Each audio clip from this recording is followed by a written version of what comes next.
Hello, and welcome to the final, yes, the final, the last, the end, the final video for our Online Marketing 301 course. And it will be a continuation of our discussion of integrated marketing communications. And more specifically, we will be looking or discussing in a little more detail three additional components of integrated marketing communications, more specifically direct marketing, personal selling, and sales promotion. You say, why that order? It's alphabetical. Yay for me. I learned my alphabet from A to Z way back in the dark ages. So without further ado, let's jump in and talk a little bit about direct marketing. And I view direct marketing, I view direct marketing as a distinct component of marketing promotion or marketing communication.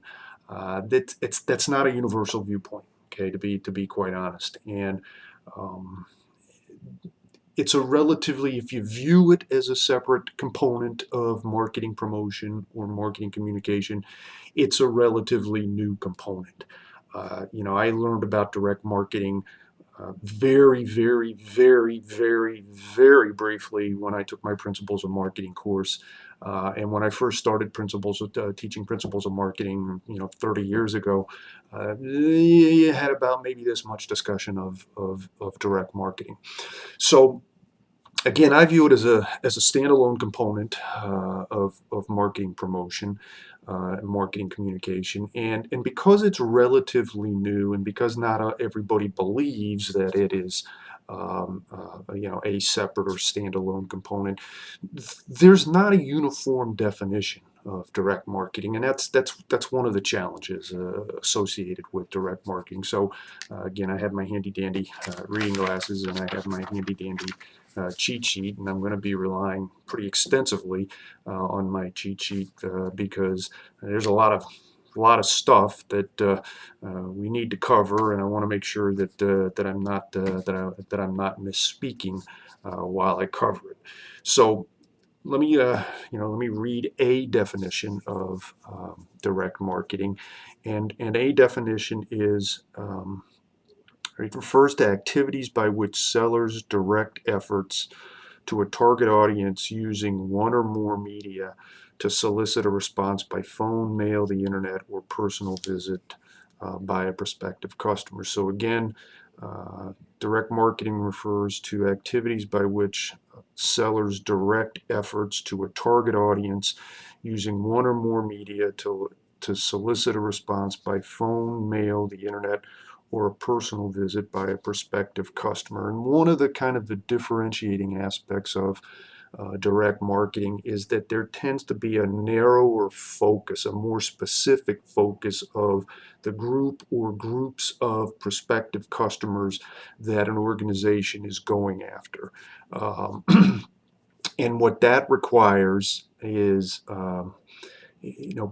allegedly better databases. Now, the reason I say allegedly better databases is that, one of the most prominent components of direct marketing is direct mail, kind of like what some people call junk mail, the stuff that you receive through if you live in the United States, it's stuff that you receive through the U.S. postal system, that, it's unsolicited. Somehow what'll happen, and you say, well, how did I end up getting it? And you say, you can't say that it's targeted to a specific audience because I got this stuff and I didn't want it.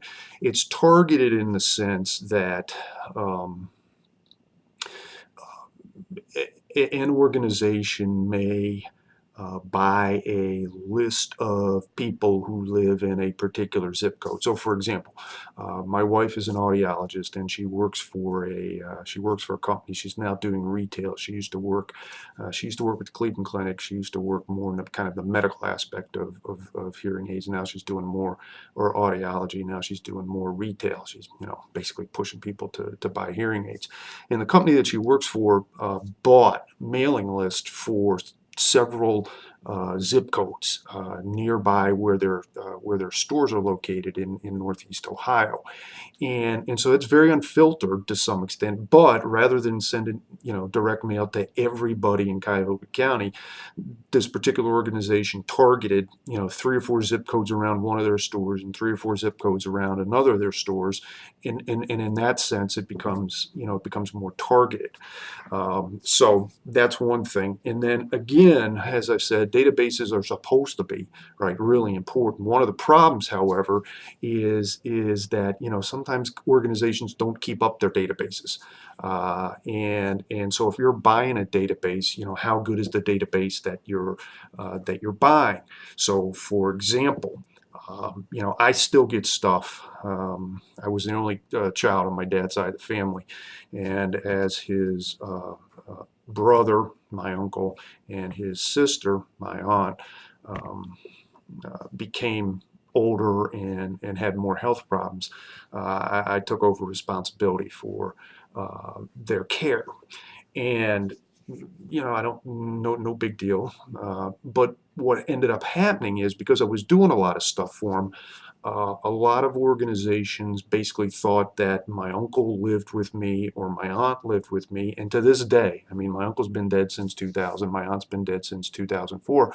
I still get direct mail coming to my house, either from my uncle or from my aunt. Right? Those people have been dead over 10 years. The databases need to be cleaned up a little bit. Okay, so again, direct marketing refers to activities by which sellers direct efforts to a target audience using one or more media to solicit a response by phone, mail, the internet, or a personal visit by a prospective customer. Your book mentions 4 types of direct marketing. It talks about direct mail. We just talked about direct mail. There's catalog marketing. There's also email, and there's mobile marketing. And the last 2 in particular are important because they tend to be a lot more personal and even more targeted than either direct mail or catalog marketing. And both email and mobile marketing offer the opportunities for marketers to build more substantive relationships. And that's a key thing, right? The marketing in the 21st century, marketing in the second decade of the 21st century, continues to emphasize and re-emphasize the importance of building and maintaining relationships with customers. So that was a brief discussion of direct marketing. Second thing we'll look at is personal selling. And again, there's similar but not necessarily uniform definitions for personal selling. And so definition that I like to use for personal selling is that it's personal presentation by a firm sales force for the purpose of making sales and building customer relationships. There's that phrase again, building customer relationships.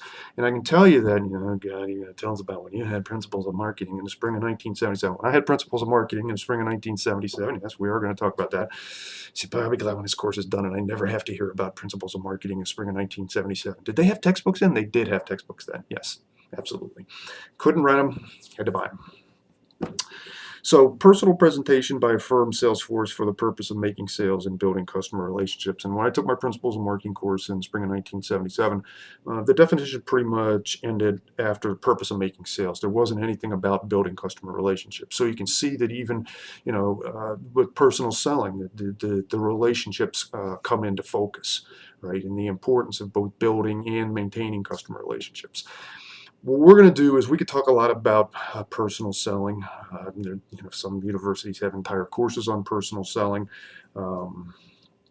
We're only going to look at one aspect of it, and we're going to discuss briefly the personal selling process, right? And again, like a number of other things we've talked about. Remember, we talked about marketing research and how, you can improve the chances for effective marketing research if you follow a certain process. The same thing when we talked about new product development, right? There was a new product development process. And similarly with personal selling, there's a process that doesn't guarantee success, but if you follow it, you're more likely to, or you improve the chances, or you minimize the chances of failure if you follow the particular process. And this process that I'm going to talk about is a little different. Excuse me while I have some Diet Coke. Thank you. Is a little different than the process that's described in the book. And the first step in the process is what's known as prospecting, and that refers to identifying qualified prospective customers, not just identifying customers. All right. The key there is qualified. And you say, well, what do you mean by qualified? Basically, what qualified means is they're not only customers, but they're customers who might actually want the product, might need the product, can afford to pay for the product, right? So, if you look at something, if you're Coca-Cola, for example, and I've been a Coca-Cola, I've been a preferred Coca-Cola person, my entire life. I would drink Pepsi in a pinch, and I still do drink Diet Pepsi in a pinch, but I'm a Coke guy. If you look at, Coca-Cola, right? Everybody's a prospective customer, but not everybody's a qualified customer. So if you think about it, if you go back to the bottom of the pyramid kind of stuff, right? Maybe you got people who can't afford Coke. Maybe you got people who have health issues, right?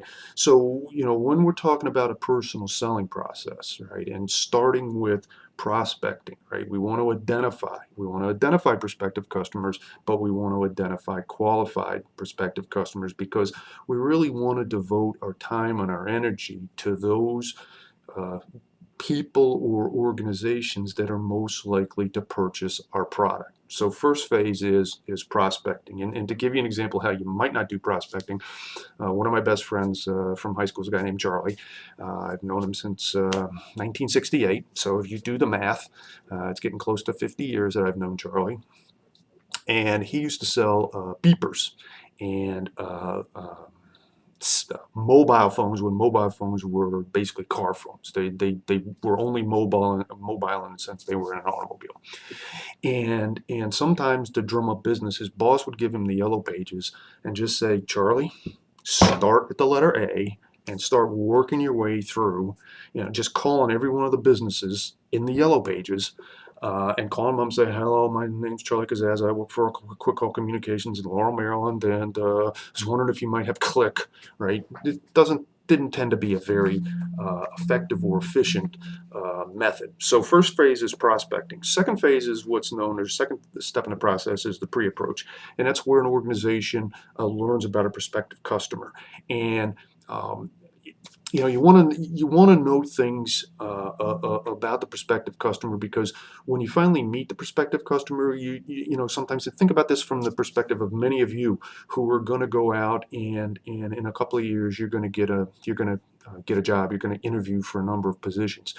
The pre-approach would be kind of learning about the companies that you're interviewing with, right? So that you can get a sense for, kind of what their needs are, what their wants are, and things of that nature. And the ability to learn about prospective customers has been facilitated tremendously by information technology, right? So that you can learn a lot about prospective customers just by doing Google searches and things like that. So we've prospected, we've pre-approached, and then there's the approach. And the approach refers to the initial meeting between the salesperson and the prospective customer. And the key thing here is you don't get a second chance at a first impression. So, for example, when you're going for an interview, right?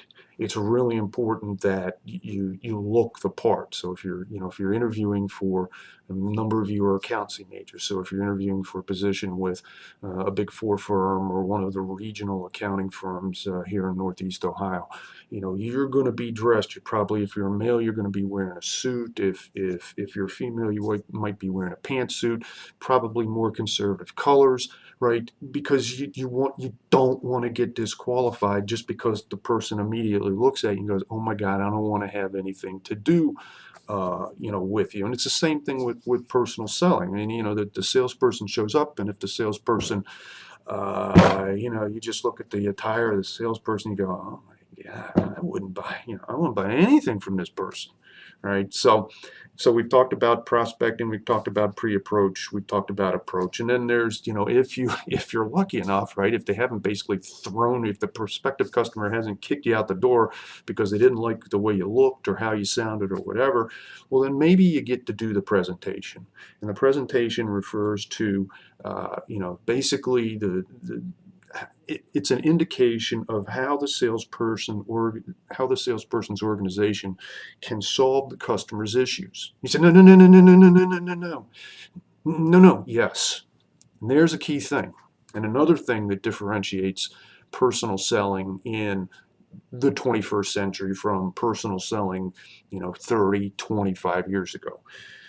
The presentation indicates how the salesperson's organization can help solve the customer's issues, right? Has nothing to do with the product. It's about solving problems. And so if you look at it from my wife's perspective, right? She's an audiologist. She tests people's hearing. She wants them to buy hearing aids, but she doesn't push the hearing aids, right? What she pushes is, you can't hear. You're having problems hearing. And this hearing aid will help you hear better. It won't be a magic bullet, but it will help you hear better. And so what the salesperson in the presentation should be doing is explaining how her or his products are going to help an organization solve its issues, right? If you're a furniture salesperson, basically you don't focus on the furniture itself, you focus on something about the furniture, right? You're an organization, you're John Carroll, you're looking to buy new chairs for a classroom, right? You don't focus on the fact that the chairs in the classroom are 20 years old. You focus on the fact that, well, these chairs that you're going to be buying from us, they're really good from an ergonomic perspective.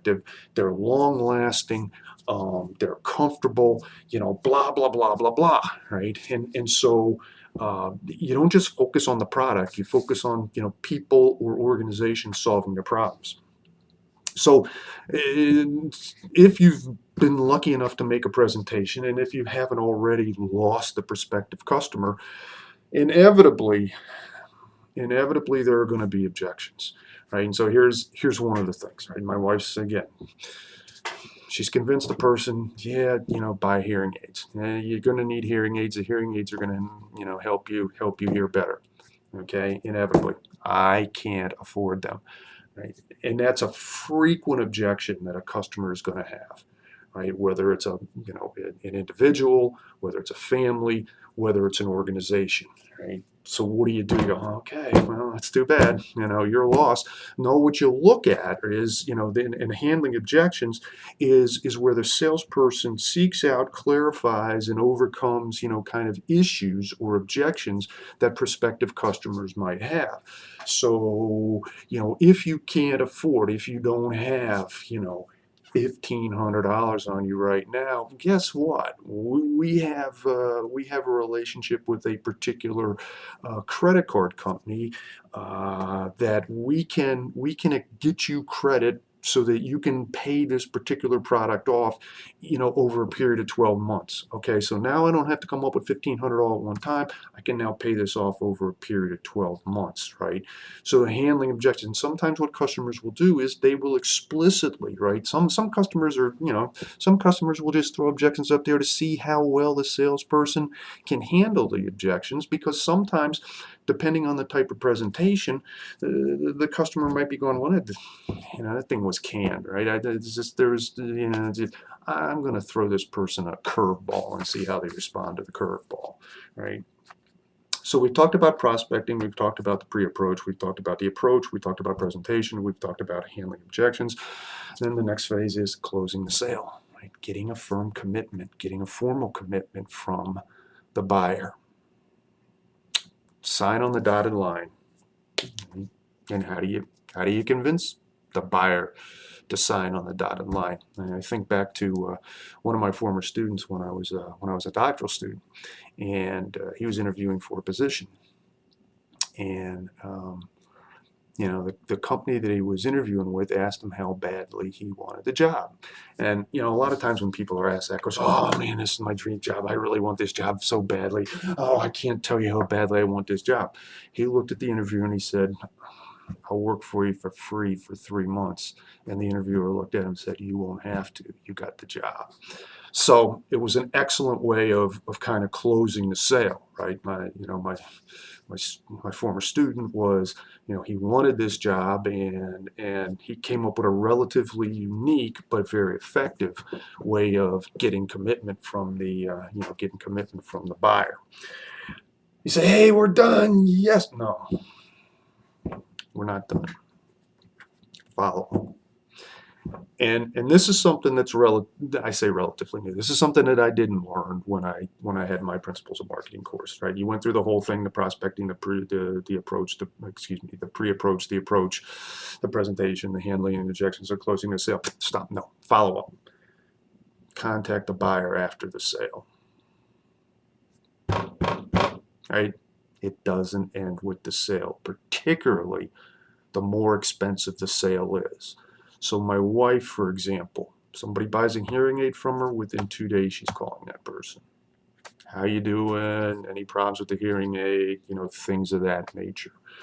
Right? What you're trying to do is you're trying to maintain relationships. And in this phase can occur something that's known as relationship selling, which is building relationships with the customers. So that one of the things from a follow-up perspective, one of the things that my wife has done ever since I've known her, is she keeps a little pieces of information about every one of her customers. And what she does is she sends them birthday cards when it's their birthday, and she sends them anniversary cards when it's their anniversary. And she oftentimes it's that she doesn't enclose a business card. It's just she signs her name and says have a happy birthday, happy wedding anniversary, yada yada yada. But it's the kind of like the person's not forgotten, and it's a way of building and maintaining a relationship. So we've talked briefly, or not so briefly, about personal selling, and now the last thing we'll talk about is sales promotion. And sales promotion is an interesting component of the integrated marketing communications phase, whatever. Because when I took he took his Principles of Marketing. When I took my Principles of Marketing course, sales promotion was basically anything that didn't fall into the other marketing promotion or marketing communication categories. There was a catch-all. At least now there's a more formal and a much more easily understood definition.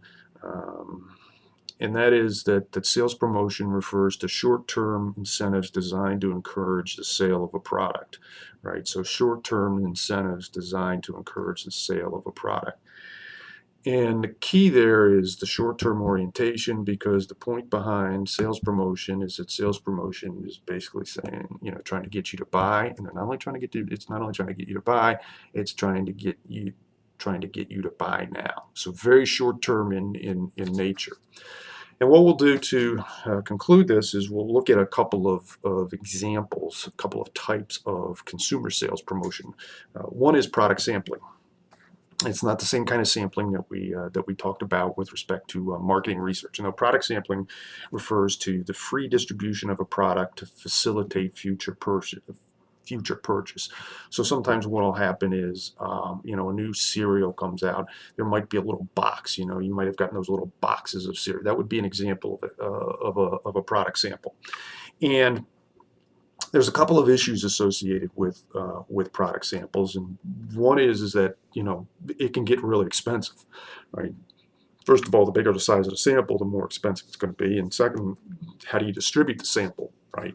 Sometimes what happens is you have kids walking around through the neighborhood with these little boxes of cereal and putting them in mailboxes, kind of stuff. At least that's what used to happen a few years ago, right? So you got to pay the people to deliver the things, and you got to pay for the packaging and the product that's inside the packaging, so that becomes expensive. The second consideration is, how much of the sample do you want to give them, right? You want to give people enough of the product so that you can get a sense for how it works, right? But on the other hand, you don't want to give them so much of the product that they have no reason to buy the product. So there's a real juggling act there between, giving them enough product so they can get a sense for how it works versus giving them so much product they don't need to buy it because there's so much of the product. Right, so that's product sampling. And then coupons is a second one, and the coupon is simply A certificate that gives buyers a saving when purchasing a product. It's just a fancy name. A certificate that gives buyers a saving when purchasing a product. Uh, Coupons are often used in the mature phase of the product life cycle. It's a way of kind of reminding that the product's there and maybe encouraging you to revisit a product that you might use, you might not use, whatever. But the coupon might be the thing that kind of pushes you over the edge. One of the things that's occurred, and we may have alluded to it in the Marketing in the 2000s lecture, is the fact that rather than being so paper-based, right? Because coupons used to appear in Sunday papers, and then sometimes there were coupon dispensers when you would go into retail stores. There have been a lot of technological advances in couponing, and so now a number of coupons are mobile in nature, redeemable largely with cell phones, but you could redeem them also on tablets. And one of the key things with the advances in technology is that uh, organizations have found that people that get technology or get coupons on their mobile devices are much more likely to redeem them, much higher redemption rates for those kind of coupons than the traditional paper coupons. So, boy, did I go along on this one. I hope that I hope that you've enjoyed this course. I hope that you've learned a lot, and I may see some of you in classes. If you see me walking around the hallowed halls of the Bowler School, feel free to introduce yourself. So that's it for now. Bye.